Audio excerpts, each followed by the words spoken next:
Buenos días a todos y todas. Vamos a continuar con nuestras clases de recuperación que por los cambios de programación que tuvimos del ciclo lectivo, nosotros nos vemos en la obligación de terminar con nuestros contenidos y lo vamos a hacer a través de estos videos de aproximadamente 30 minutos. Y efectivamente, en el anterior eh, video, nosotros ya exploramos la tesis 33 y tenemos que hacer una breve síntesis, que es lo más parecido a el examen oral que nosotros vamos a dar en los próximos días. Y en efecto, nosotros aquí tenemos que saber de que hay un proceso de unificación y racionalización de lo político que puede observarse precisamente en ciertas características que vamos a ver de las sociedades que se estudian, ¿no? Las características de que existe un Estado centralizado, es decir, el poder político y la autoridad, el control de la violencia, recaen en líderes carismáticos, por lo tanto hay también control de la política y control de la información, al existir también burocracia, administración pública, lo cual significa también la existencia de un ejército profesional, de sistemas de tributación, de unificación normativa, de pesos, de medidas, de escritura, generalmente girando en torno a un idioma en específico, ¿no es cierto?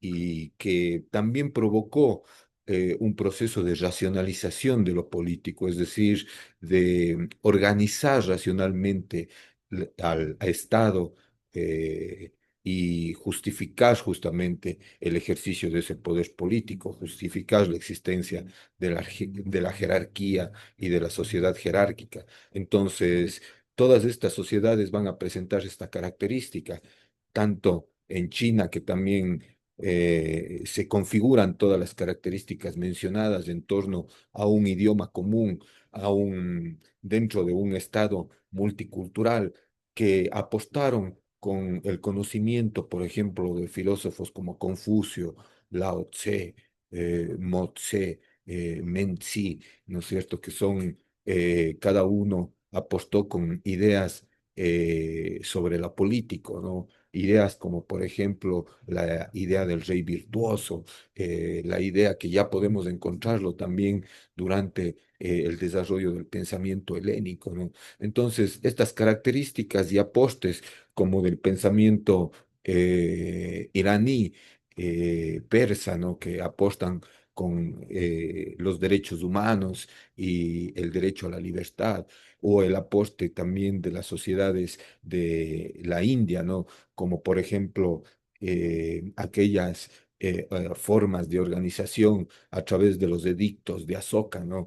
Que fueron formas en las que se legitimaron a través de leyes escritas el ejercicio, la expansión del espacio geopolítico que, en fin, es el producto de lo que después nosotros conoceremos como los primeros imperios, ¿no? Así, en resumen, podemos encontrar una explicación a cómo se expande este espacio geopolítico. Y ahora nos toca estudiar ese proceso de unificación, este mismo proceso de unificación que tiene esas mismas características de tener un Estado centralizado, un control de la violencia, líderes carismáticos que ejercen el control de la política, una burocracia que ejerce el control de la información, ¿no?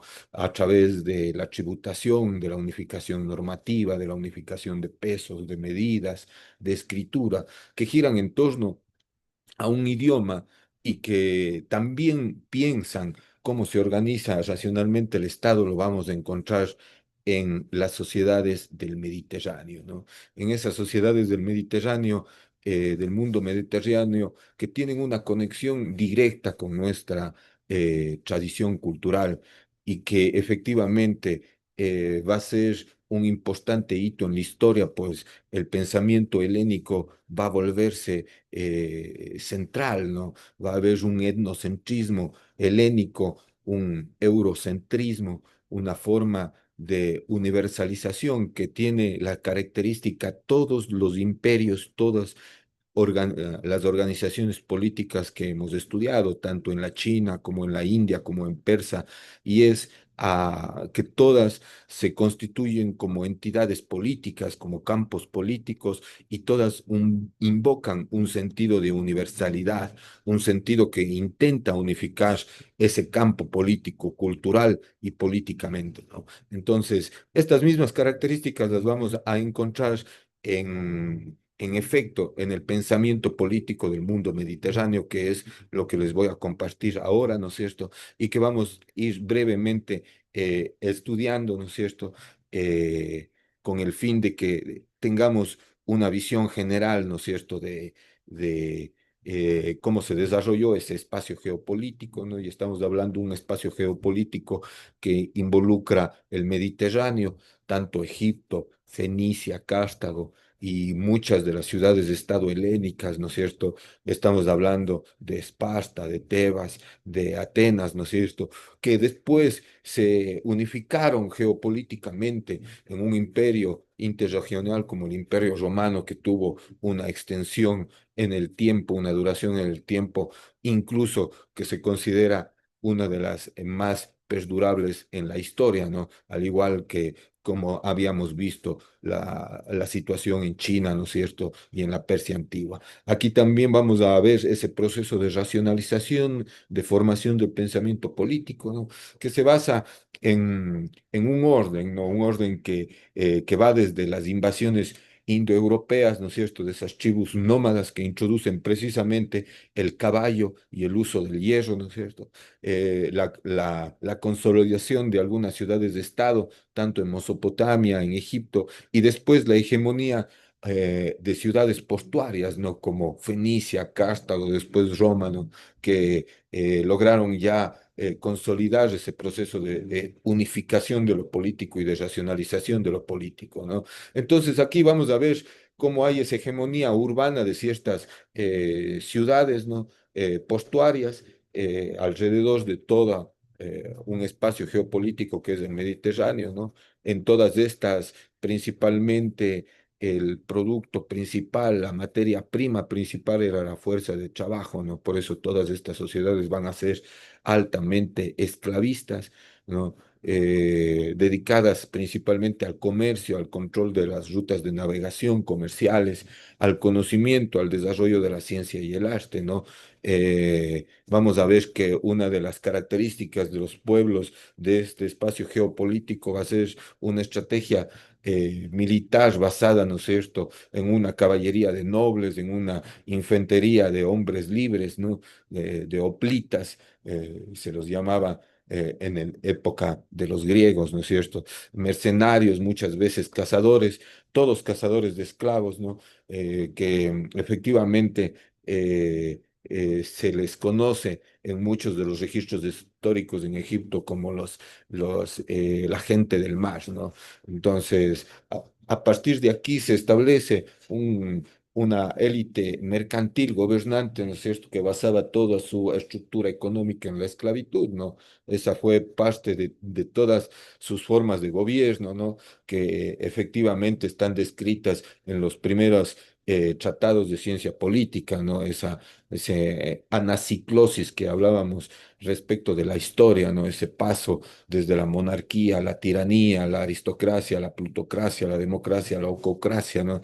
Ese proceso de degeneración histórica que está presente en el pensamiento político de todo el mundo mediterráneo, ¿no? Y también los modelos de ciudad, ¿no? Que ya podemos ver gobiernos altamente centralizados, ¿no? Una centralización y control de la soberanía, control de la violencia, ¿no? Un modelo de ciudad esclavista, mercantil, portuaria, autónoma, ¿no? Entonces, a partir de este proceso de unificación también se da un proceso de racionalización de lo político, ¿no? También nacen ideas que no surgen ex novo, es decir, que no son nuevas, ¿no? Sino que son esa influencia cultural de Egipto y de Fenicia, que ya son culturas que van a apostar en artes, en matemáticas, en ciencia, en técnica, en filosofía, en navegación, casi todas las ideas que vamos a ver posteriormente desarrolladas principalmente por el mundo helénico, ¿no es cierto? Vamos a ver que también fueron desarrolladas en estos ámbitos geopolíticos como en Egipto y como en Fenicia, ¿no? Por ejemplo, o vamos a adoptar nosotros a lo largo de nuestra historia el alfabeto, ¿no es cierto?, fenicio, vamos a adoptar el número arábigo, por esos aportes mismos de las civilizaciones y culturas semitas que apostaron también sus ideas, su religión, su filosofía, su navegación, sus rutas comerciales, ¿no? Entonces,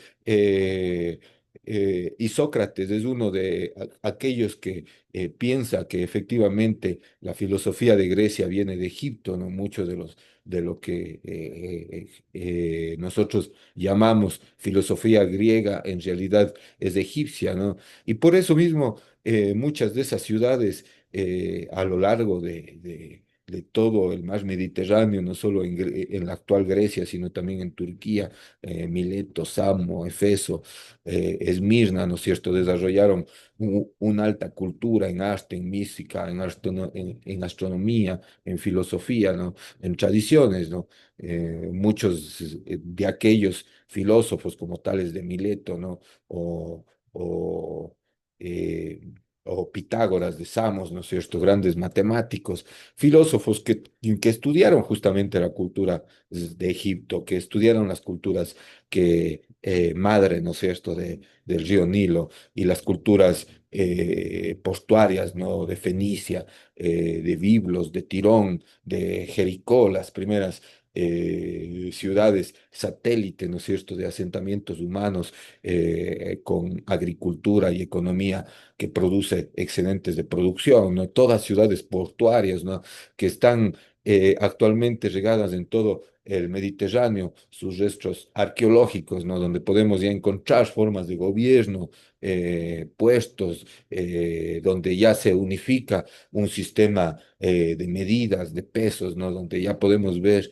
el control de la información a través de una burocracia, de una administración centralizada, con formas verticales de poder, formas piramidales, ¿no? Formas republicanas, muchas de gobierno, a veces con magistraturas, otras veces ya con asambleas, con cuerpos colegiados como los senados, ¿no? Que ya son asambleas de senadores, ¿no es cierto?, de ancianos que pertenecen a linajes familiares de mercaderes, de comerciantes, no principalmente comerciantes, como decía, de una economía que se basaba justamente en el esclavismo, que se basaba justamente en una economía que principalmente traficaba con personas, ¿no? Un sistema dual. Basado también en la meritocracia. Vamos aquí a ver el desarrollo de ideas, ¿no es cierto?, como del rey sabio, ¿no? Entonces, todas esas culturas como la fenicia se desplegaron su influencia cultural, geopolítica en todo un espacio geopolítico como es el Mediterráneo, ¿no? Por eso se dice que muchas de la historia en realidad europea en realidad tiene un origen africano, ¿no es cierto? Y eso podemos ver en este libro que recomiendo su lectura, ¿no? Entonces, a partir de este proceso de unificación se va, se van fortaleciendo cierto tipo de ciudades de Estado, ¿no? De ahí se empieza a hablar de la polis, ¿no? Que es el nombre de la ciudad, y de políticos que son los gobernantes de la ciudad, y de un polites, de un ciudadano, ¿no? Que efectivamente va a influir también, ¿no es cierto?, con otras culturas del Medio Oriente, como la cultura hitita, la cultura persa, ¿no es cierto? Y que efectivamente eh, va a significar después la decadencia política, ¿no es cierto?, de las sociedades helenísticas, ¿no? Hasta la configuración del primer imperio helenístico con Alejandro Magno, ¿no? Que, que, que antes de aquello sucedió una explosión de pensamiento, ¿no?, que se le conoce como el milagro griego, ¿no? Eh, la irrupción de filósofos errantes, ¿no es cierto?, como los presocráticos, ¿no? Heráclito, Empédocles, Anaxágoras, que ya pensaban en el arqué de las cosas, ¿no? El desarrollo del pensamiento, o que efectivamente ya nos describe Platón, ¿no? En, en, en unas severas críticas a cómo se organizaban las ciudades, las democracias, ¿no? Entonces, esa influencia geopolítica y cultural del mundo helénico, ¿no? Tiene sus raíces o hunde sus raíces en África, en Fenicia y en todo el mundo mediterráneo, ¿no?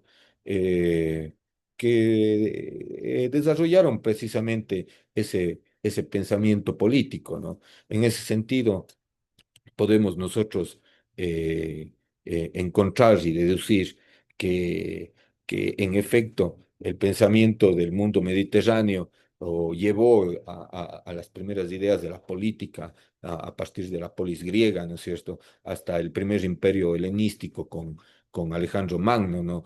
Y que posteriormente ese mismo modelo político se tradujo en el desarrollo de la que se conoce después como la república, la república, ¿no es cierto? Esa cosa pública, res pública, que viene del latín, ¿no? O romana, hasta la consolidación de un imperio universal, cosmopolítica, principalmente influido, ¿no es cierto?, por aquellas ideas filosóficas, ¿no? De, de,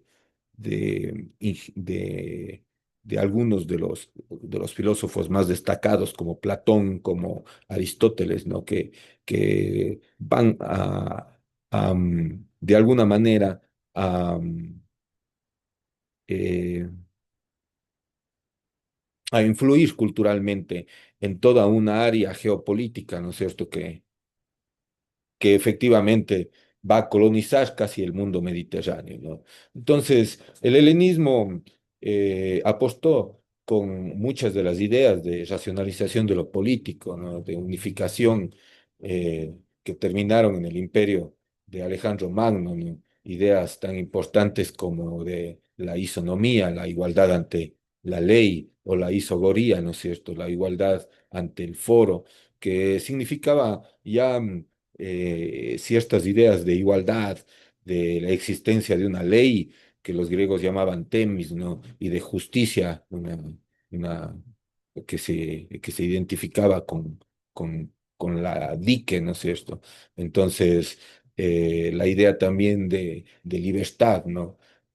Que está vinculada a la libertad de expresarse, ¿no? Libertad de elegir, de ser elegido, libertad de ser escuchado, ¿no? En el foro, en la comunidad política, ¿no? Que después se va a traducir en la política internacional, que también tiene su, su otro lado de la moneda, que es la guerra, ¿no? Entonces, aquí se desarrollan ideas interesantes como la de Platón, ¿no es cierto?, que escribe estos dos libros, Leyes, ¿no? Y la República, que se refiere a la ciudad de las leyes, un tratado de filosofía política, donde ya habla de la diferencia entre la ley natural y la ley positiva, ¿no? La ley natural, eterna, válida para todas las circunstancias, eh, y la ley positiva, la ley de, de los hombres, ¿no? De los seres humanos, ¿no? La idea también de una ciudad-estado ideal, ¿no es cierto?, gobernada por un rey filósofo que puede hacer justicia, ¿no? Eh, el gobierno de los sabios nos habla en diálogos de Platón, ¿no? En esa dialéctica de la justicia, de dar a cada quien lo que corresponde, ¿no? Entonces aquí se empiezan a identificar aquellas formas de degeneración de las formas políticas tradicionales del mundo mediterráneo, ¿no? De la timocracia, ¿no? De la oligarquía, de la democracia, de la tiranía, ¿no? De esas formas que efectivamente constituyen las primeras formas de racionalización de ese etos en la política, ¿no? Que constituye un canon de memoria colectiva que está en la raíz tanto de esa capacidad que se tiene, ¿no es cierto?, con concebir racionalmente a través del lenguaje, ¿no es cierto?, esta estructura política que se sustenta en la idea del bien común, ¿no? Que, que efectivamente eh, lleva consigo tanto esa isonomía, ¿no? Esa igualdad, esa comunidad de iguales, como esa isegoría, ¿no? Llevada desde el interior, ¿no? Aristóteles también va a tener una idea ya de polis como comunidad política, y él va a ser uno de los primeros en estudiar las estructuras constitucionales, las formas de gobierno puras e impuras, ¿no? Como esa anaciclosis, ¿no? Constante, ¿no? Y él va a estar a favor justamente de una forma de gobierno basada en la monarquía cosmopolita imperial, ¿no? Que se va a imponer después, posteriormente, en el imperio helenístico de Alejandro Magno, aquí en su derrota precisamente a otro imperio universalizante, ¿no? Como el imperio persa que hizo Darío II, ¿no es cierto? En las grandes batallas que significó la consolidación de un espacio geopolítico, ¿no es cierto? Extenso, interregional, que se dividió después en cuatro espacios geopolíticos que, que significaron la centralidad del, del mundo geopolítico internacional, ¿no? Entonces el helenismo fue ese sincretismo cultural, ¿no? De todas esas culturas helenísticas que llevaron consigo corrientes filosóficas, como los cínicos, ¿no es cierto? Con, que fue un contrario justamente un crítico a esa forma de estructura de poder piramidal, ¿no? Y por eso cuestiona, ¿no? En una de esas anécdotas tan famosas como, ¿no? Aquella en que Alejandro Magno se le presenta, ¿no? Y le solicita ah, que le diga y le pida cualquier cosa que le conceda, ¿no? Y él le dice que te apartes y me dejes tomar el sol, ¿no? Una de las, de los aportes de cuestionar la ficción de ese poder político, ¿no? Basado en el carisma individual, ¿no? Por eso él decía, busco un hombre honrado, ni con el candil encendido pueda encontrarlo, ¿no? También se le atribuye esta frase: no estoy buscando los huesos de tu padre, pero no los distingo de los del esclavo, ¿no? Cuestionando a Felipo, o padre de Alejandro, ¿no? Entonces, estas ideas, ¿no? Que cuestionan al mismo tiempo otras ideas del pensamiento filosófico, como los epicuros, ¿no?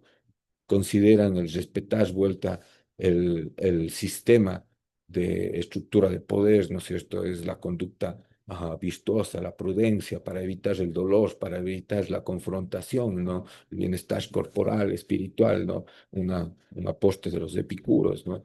Y de los estoicos, que es la que después va a imponerse como una doctrina filosófica, ¿no? El estoico viene de estoa, ¿no? Que significa el autocontrol, el dominio de las cosas, de las pasiones, del placer, de la tristeza, del deseo, del temor, ¿no?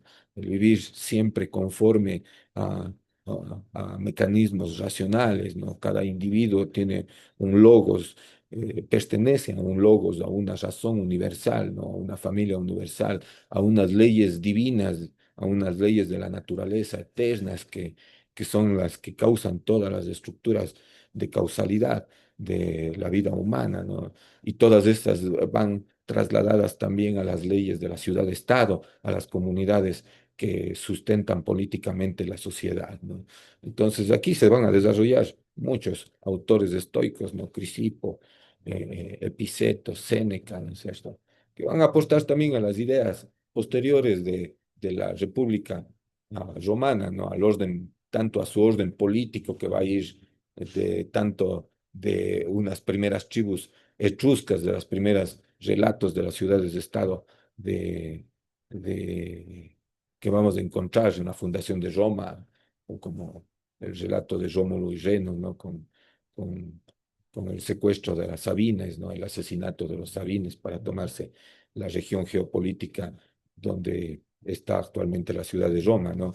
Y que después que se consolidó en una monarquía, posteriormente en una república y finalmente en un imperio que después entró en un estado de decadencia, ¿no? y que duró ese proceso, ¿no? Cerca de 2000 años, de, y, y, y que de alguna manera racionalizó lo político, ¿no? Desde el mundo mediterráneo, ¿no? A través de una estrategia militar basada en un ejército organizado, profesional, ¿no? Que conformaba las llamadas comitia curate, ¿no? La comitia, ir juntos, ¿no? De ahí viene comisión, eh, comité, ¿no? Algunas palabras importantes, ¿no? Que después se trasladaron en el ejercicio de ese poder político, ¿no? De una élite gobernante, una monarquía electiva, de eh, de personas que efectivamente pertenecían a una élite mercantil, esclavista, talosocrática, ¿no? Cuando hablamos de talosocracia, hablamos de que efectivamente ejercen control de las rutas comerciales, ¿no? Generalmente gobernadas por un pater gentium, ¿no? Ancianos, patriarcas, de ahí viene la palabra senatus, ¿no? De senado, ¿no? De senes, que significa anciano, ¿no? Y que creaban al mismo tiempo estas asambleas, magistraturas, ¿no? Muchas veces gobiernos ejecutivos de cónsules, de pretores, eh, que actuaban como jueces, de censores, de cuestores, ¿no? Y de comicios, ¿no? A veces curiales, tribunos, centurias, formas de organización basadas, ¿no es cierto?, en este sistema, en un inicio, ¿no? O que fue gobernado. De forma asambleas, ¿no es cierto? Y que constituyó lo que después se conoce como la res pública, la cosa pública, la república, que es lo que va a estructurar toda la institucionalidad, ¿no? Por eso nuestras ideas de democracia, nuestras ideas de asamblea, de debate público en el foro, ¿no? Eh, por parte de, en este caso de varones, ¿no es cierto?, de patricios, de una élite, de ancianos, ¿no?, de senatus, como mencionaba, ¿no? Y que es fruto, ¿no?, de, la, de, un, de una situación de guerra constante, ¿no? Las guerras púnicas, ¿no? Aquí se va a establecer una lógica de la guerra, por eso van a ser sociedades altamente eh, eh, esclavistas, ¿no es cierto? Aquí se va a, a estructurar una forma de apropiación de la fuerza de trabajo, ¿no? Porque los enemigos van a constituir bienes intercambiables, ¿no? Al estar socialmente muertos, ¿no? De ahí vienen palabras interesantes como familias, viene de famulus, ¿no? Esclavo doméstico, ¿no? Y que está sometido a un pater familias, ¿no? Que generalmente es un jefe masculino de la casa, que viene además del latín domus, ¿no? Que nos da idea de doméstico, de domesticado, ¿no? Sino también nos da la idea de propiedad, de dominium, ¿no? Entonces hay una relación entre el uso de las palabras, ¿no? Que tienen que ver con esta situación de consolidación del campo político a través de la guerra, ¿no? Y de la violencia, el establecimiento de una sociedad altamente vertical, altamente militarizada, ¿no? Y que constituyó la mayoría de ejercicios, fueron de ejercicio de poder, ¿no? Aquí tenemos una imagen de Cicerón, ¿no? Que evoca justamente algunas de las ideas del derecho que vamos a desarrollar más adelante, ¿no? Entonces, a partir de aquí se logró consolidar el campo geopolítico para una tercera fase en el Imperio Romano, que es la expansión del imperio, ¿no? Donde ya Julio César va a, a consolidar el poder, ¿no? Después del triunvirato, más o menos en el año 60 antes de Cristo, se va a implementar un sistema de expansión del sistema del espacio geopolítico de Roma, ¿no? De la influencia geopolítica de esta ciudad-estado sobre un espacio interregional específico, ¿no? Y va a utilizar, por ejemplo, la URBS, de ahí viene urbano, la palabra urbano, ¿no? Referido a un núcleo urbano, gobernado por una municipia, ¿no? Una administración pública, un control de la información, ¿no? Que además puede ser geopolíticamente más amplia a través de una prefectura, y de aquí tenemos la palabra prefectura, ¿no? como una autoridad distrital. Toda esta estructura actualmente nosotros la tenemos en los estados modernos, ¿no? Y también tenemos una estructura de conformación de esa comunidad a través de un civitates, ¿no? Que es lo que te da un estatus de ciudadanía, ¿no? Un, eh, y por eso se habla en unos principios del civitas optimo iure, ¿no? De de la ciudadanía plena, del civites sin sufragio, que es la que permitía justamente obtener la ciudadanía a través de la propiedad, de la posesión de la propiedad, ¿no?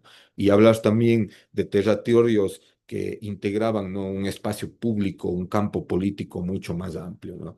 Entonces, todas estas configuraron después de la muerte de César, ¿no es cierto?, un régimen mixto, monárquico, la identificación de un emperador, de un líder carismático que está bajo el control de la política, ¿no es cierto?, una monarquía imperial, Octavio Augusto, que es al mismo tiempo aristocrático, ¿no? Basado en una élite comercial, militar, asentada en el Senado, en los patricios, y al mismo tiempo democrático, que toma en cuenta, ¿no es cierto?, a los soldados, a los miembros de la rama militar, ¿no es cierto?, incorpora las comitas, que incorpora los comicios, ¿no es cierto?, y además después la iniciativa popular a través de la lex rogata, ¿no es cierto?, o del sistema de legitimación a través de la Tribuno Plubes, ¿no? Todo esto vamos a ver analizado también desde el punto de vista de Cicerón, que fue muy crítico al establecimiento de los imperios, ¿no es cierto?, en su tratado de ética práctica, de acción política y social.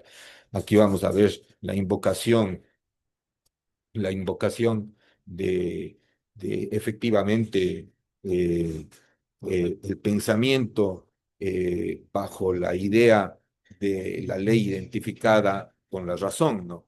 Y la idea cosmopolita, estoica de una humanidad, de una especie humana, de esa idea de universalismo que va a ser muy presente en el pensamiento, ¿no es cierto?, de todos los procesos de racionalización de lo político, ¿no? La Pax Romana es muy importante, ¿no? Porque también se consolidó un espacio geopolítico bastante importante durante la época imperial con Marco Aurelio, ¿no es cierto?, que efectivamente llegó hasta Inglaterra y conquistó el norte de África, ¿no?